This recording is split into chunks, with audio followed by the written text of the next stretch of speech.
absolutely fantastic to have you all here on today's episode of the Health Collective podcast. And like I said, we have Lynsey with us, joining us today. So first of all, thank you so much, Lynsey, for taking time out of your day to be with us. Of course. Thank you for having me. Oh, it's absolutely our pleasure. And I always like to begin by allowing yourself to sort of give our listeners a bit of an understanding of your background, who you are, but what it was that sparked your path, what it was that sparked your passion, your purpose, your mission, why you're here today. So could you give us a little bit of a background into Lynsey? Absolutely. So as I'll talk, kind of more about, I had a rough go for a while in my 20s where I started to get increasing of, alcohol use.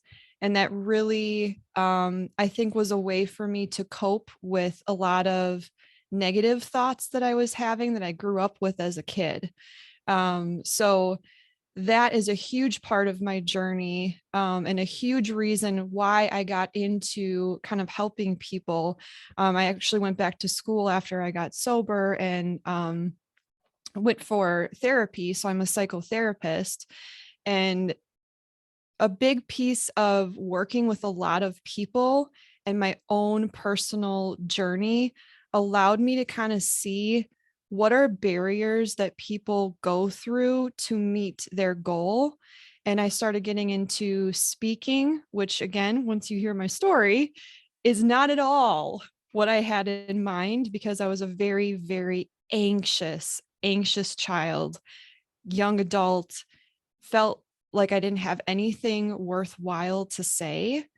And now I'm getting into the speaking and kind of put together a framework to help working moms, because I'm a mom myself, make the most of their life. And that's what my passion is. And a lot of that stemmed from the rough road that I had with alcoholism. Alcoholism can be quite a stigmatized word.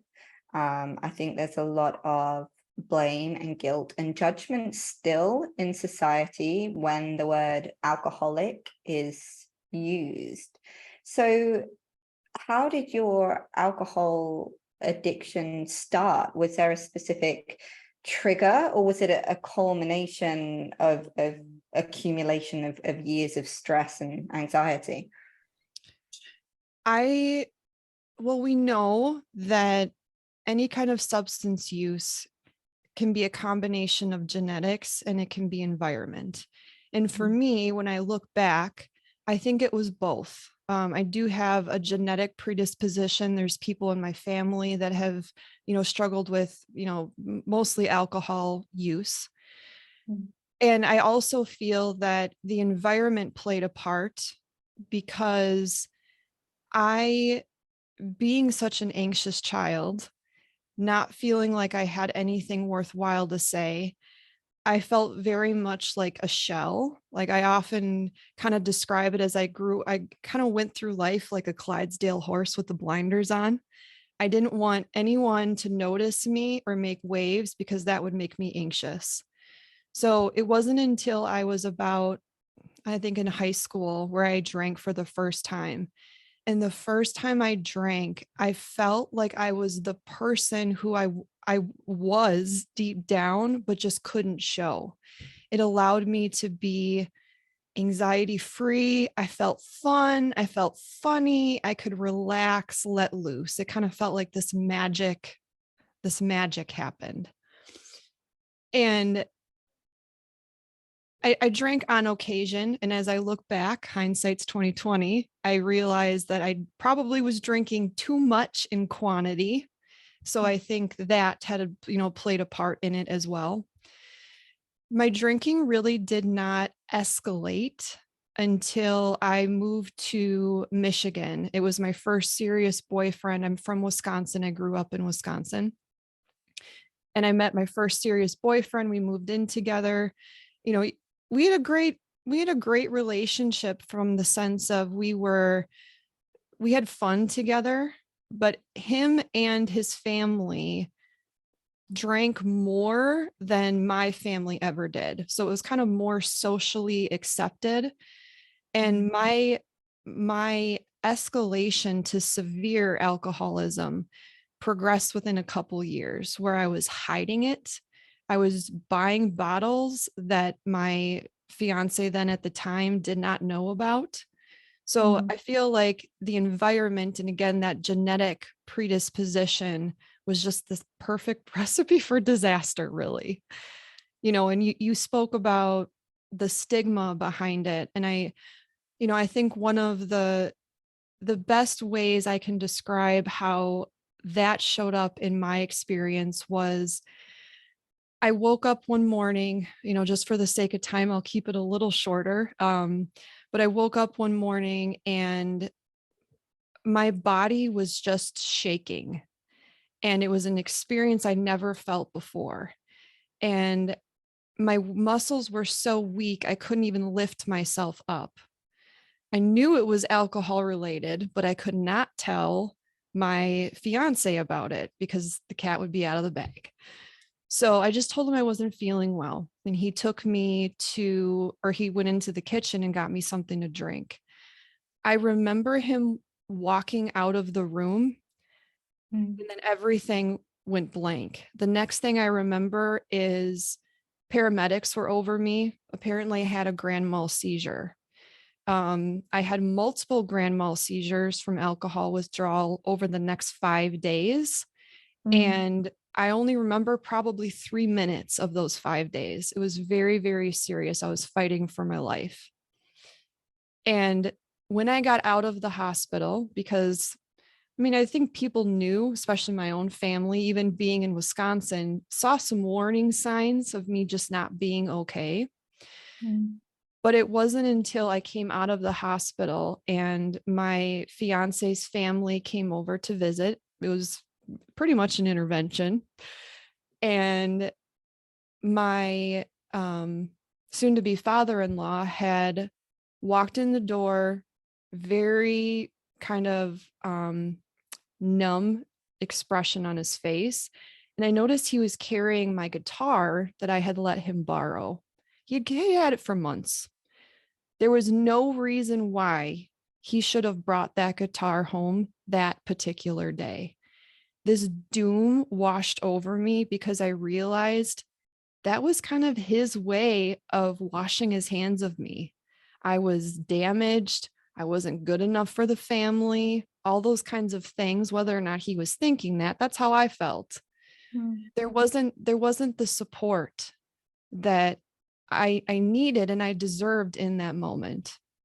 And don't get me wrong, I treat alcoholism, and I often help families understand the person with addiction needs support. The thing that they don't need is enabling behavior. Those are very different, and it's very hard for families to differentiate those two. But I definitely felt that stigma. There are probably a lot of women listening who say to themselves and to other people, just like a drink. Friday, Saturday, maybe it turns into Wednesday or Thursday. I like a drink. Sometimes it might be, I need a drink. I use drink to relax. I need a glass of wine. There are different gray areas on the road from having a glass of wine to being an alcoholic. It doesn't go from one to the other. What do you feel maybe some warning signs were for you that maybe you didn't notice at the time, but in hindsight were there, that maybe are patterned behaviors that could be warning signs for other women listening who are maybe in denial or just unaware or unconscious of some patterns that are emerging there in their own drinking? Were there any signs that you can look back and see? Yes, that's a really great question. And it's so important because in the stages of change, and whether we're talking about substance or anything else for that matter, it's really common for people to be in that denial stage at first. And I definitely was. You know, it was easy for me to blame other people. They're just being ridiculous. I don't have a problem. And it was a lot of finger pointing. I think another thing is, as soon as people in your life start commenting on your drinking, that is a huge warning sign. Even if you don't think there's a problem, other people are noticing it. And one of the biggest things is having some willingness to examine what it is that's going on. Because if you even look at the criteria for a substance use disorder, people, you know, it's your alcohol use or substance use would be negatively affecting your relationships. It's continuing to drink or use a substance despite negative outcomes. I mean, that could be you continue to get, you know, DUIs or something like that. Work is noticing and commenting those types of things. And one of the things that I help people a lot with in my coaching is helping people understand this awareness, this continuous awareness, meaning you need to be aware of what is going on internally. Is there defensiveness in your thoughts? That's a good warning sign that something is going on. Probably when it comes to admitting, they always say, is it in AA that the first step is admitting that you have a problem? I know that for some people, certain words have certain triggers and stigmas about them. So for instance, I don't drink. I chose to just not drink anymore.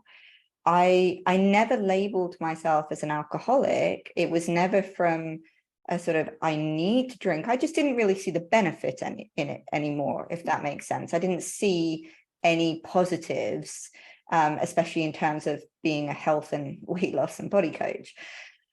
So for me, it was, the word alcoholic didn't really make any sense. It didn't feel congruent with where I was. And so I just labeled myself as I am a non-drinker. And that was absolutely fine for me. Do you ever feel that shifting the phrasing or the language around alcoholism can be helpful for people to recognize a problem? Or do you feel that they need to really be presented with the uncomfortableness of the situation to actually make that change? I think it's both. I think there's benefit to both, because people often will get hung up on language, and we don't want language to be a barrier. And I think of change as a continuum. There's people over on one side who have no awareness, and then there's people over on the other side that are very aware. And we just want people to move on that continuum. So whatever gets them there, I think is important. So, and I think that's one of the reasons why 12-step programs in particular say the only requirement is a desire to stop drinking. They don't say you have to say you're an alcoholic to come here, because they want people to get through the door. At the same time, I think people do need to face what is it about labeling yourself as an alcoholic that is undesirable, scary to you, because that is going to keep you stuck in your recovery. You know, personally, I did not want to admit I was an alcoholic. I said it because other people said it, but I didn't fully believe it. And there is no way I would be on a podcast right now talking to all these people admitting this years ago. I've been sober for 12 years. It's been a journey. And I can now say that I'm grateful for my experiences. I overcame them. I did that with community. I did that by going to therapy, all of those things. And that has moved me along that continuum.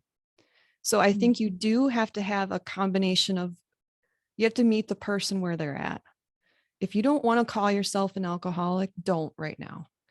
Just say that there's issues with drinking. And then eventually, I think you do have to kind of face that hard truth of, why don't you want to say you're an alcoholic? Mm, mm. You mentioned your first boyfriend and the escalation that happened very quickly within the space of 2 years. There was something that happened coming up to your wedding day, I believe, which for anyone is a highly traumatic experience. Could you maybe elaborate on what happened with your fiance and his family at that time? Mm-hmm. Yeah. So when I had the seizures, that was a month before our wedding. And my soon-to-be mother-in-law, obviously everybody had their outfits and whatnot. And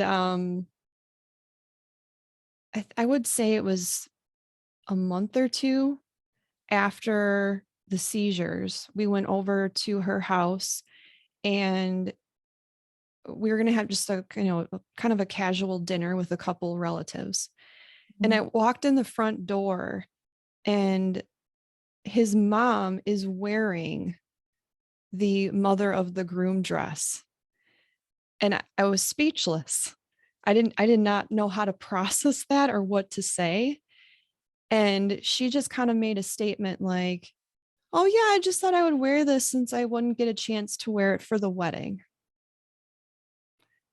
And that was one of those moments where I realized that they didn't have a clue as to what I needed. And it was going to be very hard to stay sober in that family. And I ended up, ending that relationship for a variety of reasons, and ended up moving back home to Wisconsin. And that's where, I got the support. I got the community that I needed in order to feel supported and not judged. That is an horrendous thing for anyone to have to deal with. And it speaks, to other people's unawareness or desire to maybe ignore or overlook the seriousness of what alcohol addiction can bring. Because I don't know about in the States, but drug addiction, cocaine, heroin, hard drugs, is almost treated with more empathy than alcohol addiction, because it's seen as a disease, whereas alcoholism seems to be seen as just, you haven't got any willpower. And there seems to be a difference there across the globe. So in terms of the recovery, because you have recovered, and we must tell everybody that, yes, you have now been sober for 12 years, is it? Yep. Mm-hmm. Yeah. So there is a light, there is a happy ending. Yes. We're going to talk about that.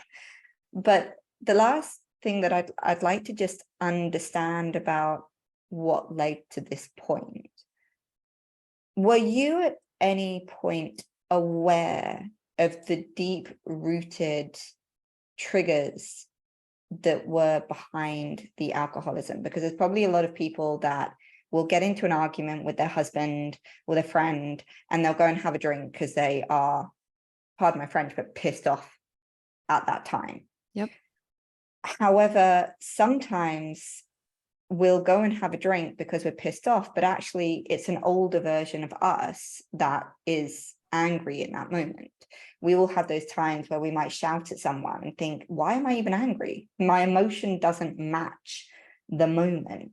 And it's actually because it's our 8-year-old self, our 12-year-old, our 20-year-old tapping us on the shoulder, being triggered, that's then causing us to progressively drink more and more and more, because one obviously doesn't fix the problem. were you ever aware when you were drinking of the deep-rooted reasons as to why? No, but I did know that what I was doing wasn't helpful, but because the addiction was so active at that time, I very quickly would push that away. No, I deserve this. Because I mean, I would even drink when things were good. There was Yeah. always an excuse to drink. I deserve this. We celebrate this, or I'm mad, like you said. How dare he say that to me? And I'm going to drink over it. So no, I didn't at the time have awareness. And and I keep coming back to this, but I feel like it is just so important, again, for any kind of goal, is you have to understand and be aware of your emotions in the moment. You have to be aware of those thinking patterns like you're talking about. We all have these old things that might come up, these childhood traumas or, like adverse experiences. And if we don't do anything and we just kind of push it to the side and keep pushing it to the side, we're never really going to grow. And that's the thing that I love working with people and talking about, because there's so, again, that continuum, there's so much room for awareness in that area. So you've been sober now for 12 years. What was your first step? What was the first thing that you did to get that journey going?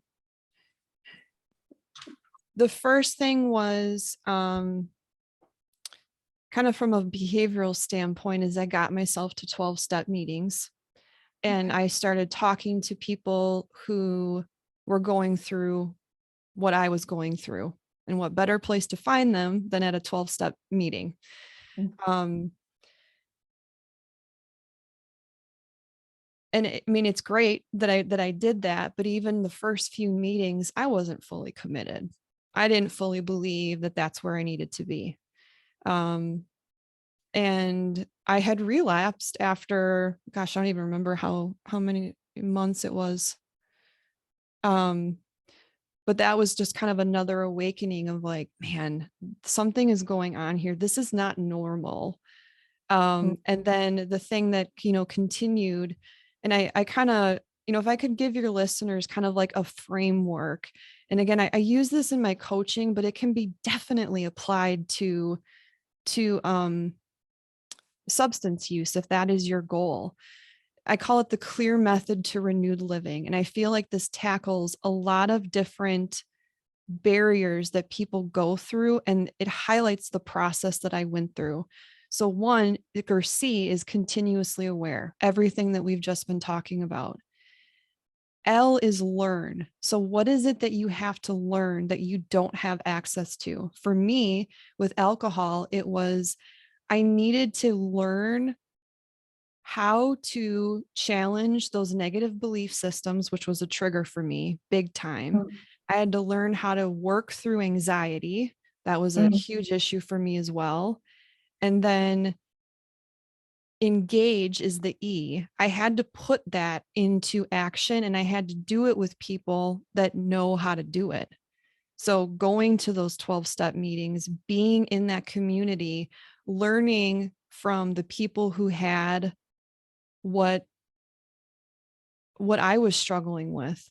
My husband likes to say, if you hang around in a barbershop long enough, you're going to get a haircut. So who are those people that you're hanging around with? Are they supporting you? Do they have kind of a limited mindset? Those people aren't necessarily going to help you on your journey. So stick with the winners. A is apply. You have to apply what it is you're learning, because I could hear all these people around the table saying things, but if I didn't apply it, I wasn't going to get very far. And then R is reflect. Life is ever changing. There's going to be new triggers. There's going to be new people that you come in contact with. And you have to continually reflect on where you are in that moment. And are you continuing to be present and aware of these triggers? Because if you don't, you are going to slide back. Absolutely. And, it's true what you say in terms of environment with every single person in every area. I would always say that you will be the average of your circle. So if your circle is filled with people that drink, you are going to end up drinking. So if you want to improve your circumstance, find a new circle and work your way back to the average. And I like as well, apply, because I think there is a misnomer, or I don't believe in this, that you hear it all the time said to children that knowledge is power, which is not true. Knowledge is not power if it sits on a shelf and gathers dust for the rest of your life. Knowledge is only power if we enact it and we actually use it in the right. And it doesn't mean we have to use all knowledge. If it's not useful to you, put it on the shelf, leave it there. Absolutely. So, I really, really like those steps. And you mentioned a relapse. And I think for a lot of people, again, even once they've admitted they have a problem, they're an alcoholic, whatever is comfortable for them in terms of language, there is then a stigma about relapsing. So once you've started the journey, this inability to commit, again, it's sort of seen as almost lazy, or almost you haven't got this. There's a judgment, there's a blame. And I'm always for blame is entirely useless, but ownership is useful. So how many times did you relapse, and what are your thoughts on maybe helping other people who have been through that or are scared of that to understand that it is a natural part of the journey? Yeah. I don't even know exactly how many times I relapsed. I would say it was definitely less than 5, but there was one that was really bad, really bad. And it has nothing to do with willpower. I feel like I'm a pretty intelligent person. I'm a motivated person, dedicated, hardworking, and alcoholism affects everybody of all walks of life. And it's not, like you said, it's not laziness. It's more that I had to be even more in tune with myself to identify, are there earlier warning signs of the relapse? Am I starting to get anxious or mad at somebody and I'm not really addressing it? I'm just kind of pushing it away. All of that can lead to the coping mechanism of drinking again. So it's a learning process. And the more that you know about yourself, you know your triggers, you develop a relapse prevention plan. Like, for example, I know that I can't have alcohol in the house. Okay. Do I think I'll drink it? No, but that's not a risk I'm willing to take. Just seeing it, like, I don't know. There's something about it. I don't like it. So I don't do it. I don't have it in the house. Knowing that about myself wasn't just I learned that one day and I just applied it instantly. It's a continuous growth, but you have to keep being aware of those triggers and then applying it, like I said, to reduce the risk. So I guess my last question is, now that you've been through the trauma and the struggles of the addiction, and you've been 12 years sober, so touch wood, we never take anything for granted, but that continues. How is life now? I'm sorry, you broke up. Oh, sorry. It's how normal is life now, in the sense of, because there's probably some people going, I don't want to never go into a bar with my friends again. I don't want to never be able to go out for dinner with my husband because he wants to have a beer or a glass of wine and I'm on soft drinks. So how normal is life now? It is normal. This is my new normal. And I definitely went through all of those phases. because I got sober in my mid-20s. You know, I mean, typically, stereotypically, you should be going out to the bars with your friends and dancing and all that kind of stuff, right? I couldn't do that. And yeah, it was a grieving process. And I felt at the time like I was losing out on a lot. But I also went back to school. I, was able to get my master's in social work. There's so many benefits that came out of it. I worked on myself so much that I now have a really healthy relationship. And I have 2 kids who have never seen their mom drink. All of those things wouldn't have happened if I didn't work through all of those initial barriers that you're referring to. And now I don't feel like I missed out on anything, because what I have now is so much more rich than maybe those 1 or 2 nights, at the club, right?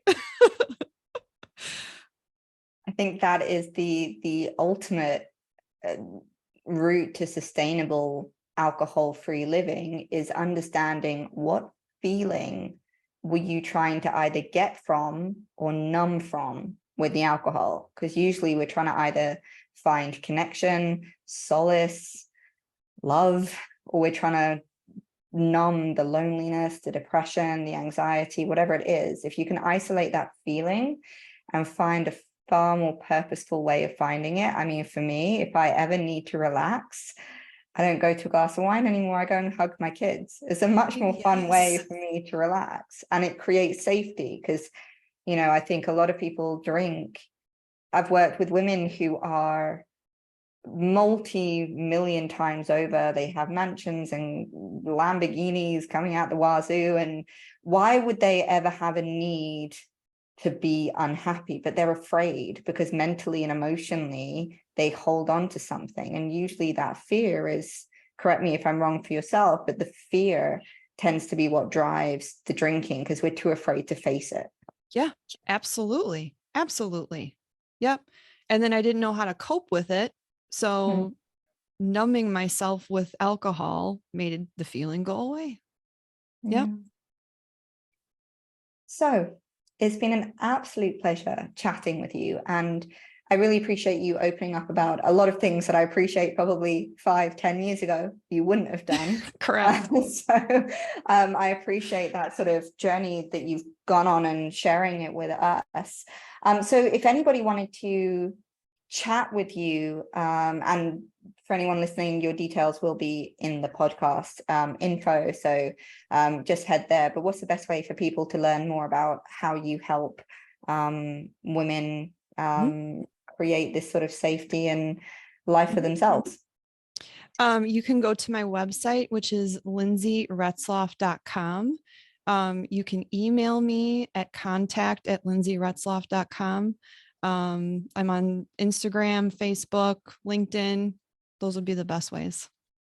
Fab.